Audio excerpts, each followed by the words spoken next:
Bienvenue à tous dans votre rubrique hebdomadaire culture de ce jeudi 12 juillet 2018. Bienvenue à tous. Les villages artisanaux de la région sud souffrent d'une concurrence déloyale menée par les hôtels qui permettent l'écoulement des objets d'art en leur sein.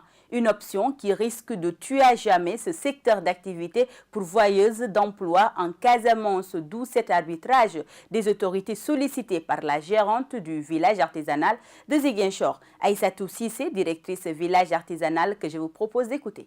Entre le tourisme et l'artisanat, on est de deux mamelles inséparables. Si on est deux mamelles séparables, l'État doit être en mesure de mettre des garde-fous, que chacun reste à son coin. Mais vous allez dans un hôtel, vous trouvez tout. Comment le touriste peut-il s'intéresser à sortir? Est-ce qu'il y a une mauvaise information même à ce niveau-là pour empêcher ces gens-là de sortir? Alors que les villages sont créés pour ça. C'est pour être le miroir de la culture casamançaise. C'est pourquoi après les indépendances, le premier président de la République a créé des centres artisanaux qui sont au cœur de chaque grande capitale. C'est pour divulguer et faire valoir et montrer notre culture casamançaise ou bien dans d'autres régions. Mais malheureusement, il y a une concurrence déloyale qui se passe entre les deux secteurs-là. Il faut que l'État reste, peut-être qu'on va créer un État général entre l'artisanat et le tourisme pour voir que chacun reste à sa place. Après l'artisanat, on va poursuivre en parlant du 7e art. L'association culturelle Waouh, promotrice de développement culturel au Sénégal et en Afrique de l'Ouest, a lancé ses activités à Ziguinchor à travers le programme FIS Mobiciné Sénégal. C'est par la formation d'une dizaine de jeunes que les promoteurs comptent transformer l'accès à la distribution des films dans la région de Ziguinchor. Kaolack, Thiès, Saint-Louis, Kédougou, Matam et Ziguinchor sont les régions choisies pour bénéficier du programme Mobiciné. 10 personnes choisies pour la formation. Seuls les 3 meilleurs seront retenus pour Ziguinchor.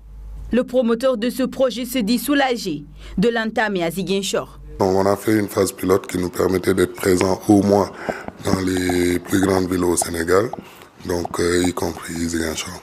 Après la formation, nous revenons en région normalement en octobre pour déjà aider à la création de la structure ici et doter le matériel nécessaire à la mise en œuvre. Mobiciné, un programme qui facilite la distribution et la délocalisation des produits cinématographiques, n'échappe point aux difficultés auxquelles est confronté le 7e art.